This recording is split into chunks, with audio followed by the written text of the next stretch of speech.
Hello guys, તો અત્યારે અમે નીકળી ગયા છીએ. શનિવારનો દિવસ છે, તારીખ છે 11/7/2026 અને વાતાવરણ થોડું વરસાદ જેવું થઈ ગયું છે નહીં વરસાદ ક્યાંય, પણ વાતાવરણ થોડું વરસાદ જેવું છે. તો અમે ગઈએ છીએ અત્યારે જંડ હનુમાન, શનિવાર છે એટલે, અને ત્યાંથી જઈશું પછી સ્ટેચ્યુ ઓફ યુનિટી. અને અત્યારે અમે આવી ગયા છીએ રામોલ ટોલ પ્લાઝા પાસે. આ છે રામોલનો ટોલ પ્લાઝા અને અહીંયા છે ડીમાર્ટ. ડીમાર્ટેથી આપણે લઈ લીધા છે પીઝા.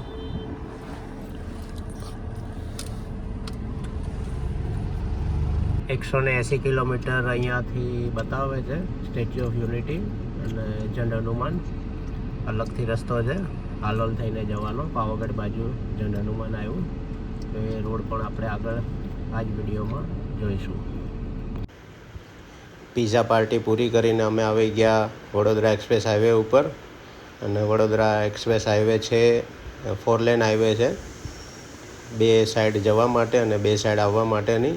તો આપણે બરોડા એક્સપ્રેસ હાઈવે ઉપર 100ની સ્પીડ કાર માટે છે અને 80ની સ્પીડ ટ્રક અને બસ માટેની છે.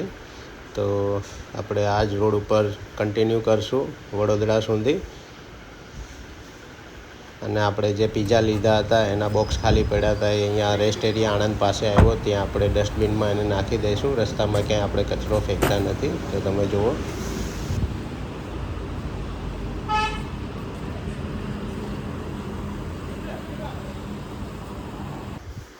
અત્યારે અમે લોકો છીએ હાલોલ હાઈવે ઉપર, જે પાવાગઢ જવા માટેનો રોડ છે. બરોડા એક્સપ્રેસથી થોડા આગળ જઈએ એટલે ડાબી બાજુ એક રોડ પડે છે હાલોલવાળો.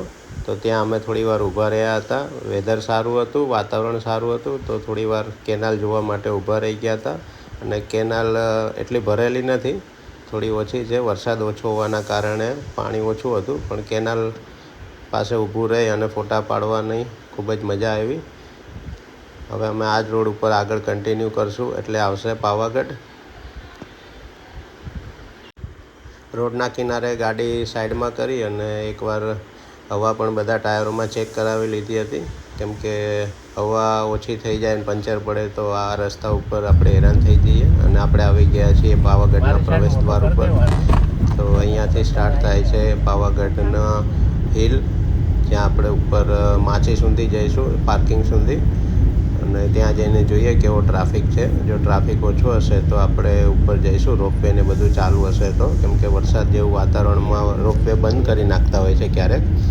અને આજે છે શનિવાર, તો ટ્રાફિક પણ હોઈ શકે. અને રોડ છે આવા કંઈક વાંકા ચૂકા, અને ડબલ પટ્ટીનો રોડ છે એટલે આમ કંઈ વાંધો નથી આવે એવો.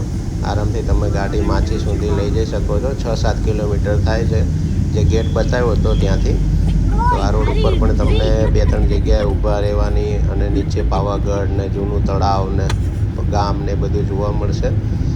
અને આના રોડ ઉપર તમે માછી પાર્કિંગ સુધી પહોંચી જશો. પાર્કિંગ ગયા પછી ત્યાં ગાડી મૂકી અને તમે રોપવેમાં જો ચાલી શકો તો પગથિયાથી, નહીં તો રોપવેમાંથી તમે જઈ શકો છો. અને અહીંયા નીચેથી જ રસ્તામાં જો પાવાગઢનો ડુંગર દેખાય છે. જેમ જેમ આગળ જતા જઈશું એમ ઊંચાઈમાં ખૂબ જ નીચેના દ્રશ્યો સારા દેખાય છે. તો આપણે ધીમે ધીમે પાવાગઢના ડુંગર ઉપર સ્ટાર્ટ કરી દીધું છે ચડવાનું.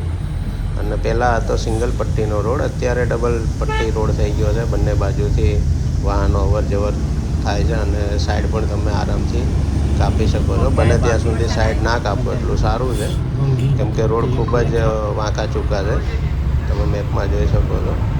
અને સેફટી પહેલાં આપણી ધ્યાન રાખવી, કેમ કે સાઈડ કાપવામાં ખૂબ જ રિસ્ક હોય છે. થોડા વરસાદના છાંટા પડ્યા છે. ઉપર વાદળા થઈ ગયા છે કાળા, પણ વરસાદનું નામનું નિશાન ક્યાંય હતું નહીં. છેક અમદાવાદથી અહીંયા પાવાગઢ સુધી અહીંયા કદાચ એવું લાગે છે ખૂબ જ બફારો મારે છે, એટલે કદાચ વરસાદ પડે તો. પણ અત્યાર સુધી તો કોઈ વરસાદ પડ્યો નથી. ને બાઇકોવાળા ખૂબ જ, શનિ રવિ હોય એટલે બાઇકોવાળા પણ ખૂબ જ પ્રમાણમાં અહીંયા પાવાગઢ આવતા હોય છે. હવે આપણે પહોંચવા આવ્યા છીએ માછી. હેલો ગાઈસ, અત્યારે અમે લોકો આવી ગયા છે પાવાગઢ. તમે જોઈ શકો છો અત્યારે અમે એક જગ્યાએ ઊભા છે અને આ રોડ છે અહીંયાનો. અમે હાલ હજી ઉપર ગયા હતા ને ઉપરથી નીચે આવ્યા છે.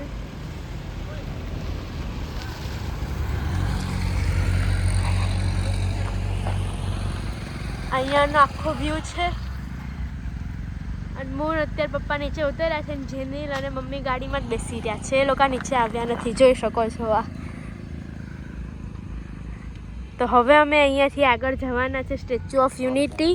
સ્ટેચ્યુ ઓફ યુનિટી અમે જવાના છે. ત્યાં આગળ અમે એક સારી એવી જગ્યાએ સ્ટે કરવાના છે અને બીજી સવારે ઉઠીને ત્યાં અંદર બીજી જગ્યાએ જશું. હવે ચાલતા ચાલતા અમે જઈએ ગાડી લઈને, ત્યાં આગળ ઊભી રાખીએ. જેનિલ ના થઈ ગાડીમાં હવે સ્ટેચ્યુ ઓફ યુનિટી અમે ડાયરેક્ટ ઊભા રહીશું, બીજી ક્યાંય નહીં ઊભા રહ્યા. અને હવે આગળ કોઈક જગ્યાએ મમ્મી પપ્પાને ખાવાનું બાકી છે તો હવે એ લોકો ખાશે અને પછી અમે આગળ વધશું. પાવાગઢના ડુંગરથી નીચે ઉતરીને અમે વળી ગયા હતા હવે જમણી બાજુ, જે રોડ જાય છે સીધો Sardar Sarovar Kevadia colony statue of unity જવા માટે. અને આ જ રોડ ઉપર આવે છે આથણી માતાનો ધોધ અને બીજું આવે છે જંડ હનુમાન, જે અત્યારે અમે સ્કીપ કર્યું છે કેમ કે સાંજ થઈ ગઈ છે અને અમારે વહેલા પહોંચવાનું છે બને એટલું વહેલા. સ્ટેચ્યુ ઓફ યુનિટીની આજુબાજુમાં ક્યાંક સારી જગ્યાએ હોટલ અથવા તો રિસોર્ટ રાખી અને ત્યાં રોકાવાનો પ્રોગ્રામ છે કેમ કે અહીંયા આથણી માતાનું જે ધોધ બતાવે છે એ 13-14 કિલોમીટર અંદર બતાવે છે. એટલે જતાં આવતા 2 કલાક તો અહીંયા જ આપણે સાંજ પડી જાય અને સૂર્યાસ્ત થવાની તૈયારી છે. તો આપણે અત્યારે જંડ હનુમાન અને આથણી માતા ધોધ એ જે છે એ આપણે સ્કીપ કરીને આ જ રોડ ઉપર આગળ વધીએ છીએ. સિંગલ પટ્ટીનો રોડ છે પણ રોડ એટલો સરસ બનાવ્યો છે.